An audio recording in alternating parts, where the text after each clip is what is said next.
سلام لو معاه حاجة prebiotics، اختصار كده هو غذاء البكتيريا، فأنت كده أنت معاك البكتيريا النافعة والغذاء بتاعها، فده يعني إيه امتياز كده أحسن لو أنت بتشتري حاجة ومكتوب فيها إن هو فيه البكتيريا النافعة كذا، وحاطين مثلا في اختصار كده اسمه FOS، فلو لقيتوه فده تمام، يعني حاجة مع البكتيريا اللي هي ده إيه الغذاء بتاع البكتيريا وأنت بتدخلها.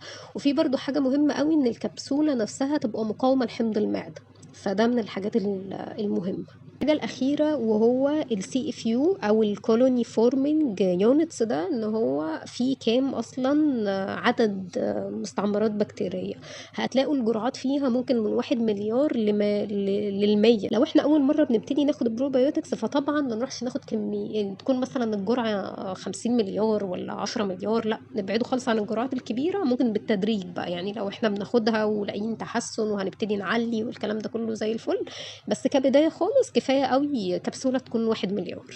برضو ما نروحش ناخد حاجات أقل من مليار وحدة، لأن أغلب الدراسات اللي معمولة احنا بنتكلم عشان ناخد أصلا فوايد يعني صحية، بنتكلم إن الجرعة لا تقل عن مليار وحدة. في معلومة برضو من باب العلم بالشيء كده، وقال ان لو المنتج يكون خالي من مادة اسمها المغنيسيوم ستريت ده هيبقى احسن. المغنيسيوم ستريت فلو ايجنت كده وخلاص، يعني لوبريكانت، يعني لو هي خالية من المادة دي يبقى افضل. هل المغنيسيوم ستريت فيه مشكلة؟ لا ولا اي حاجة، هو مسموح بجرعات صغيرة وما مش سام ولا بيعمل اي مشكلة خالص. فلو لقيناه حتى مش ده اللي هيخلينا نقول ان المنتج وحش يعني، بس يفضل ان هو ميبقاش موجود، وده على بعض الاقوال، وفي اقوال تانية بتقول مدارس تانية بتقول لا ولا بيعمل اي حاجة.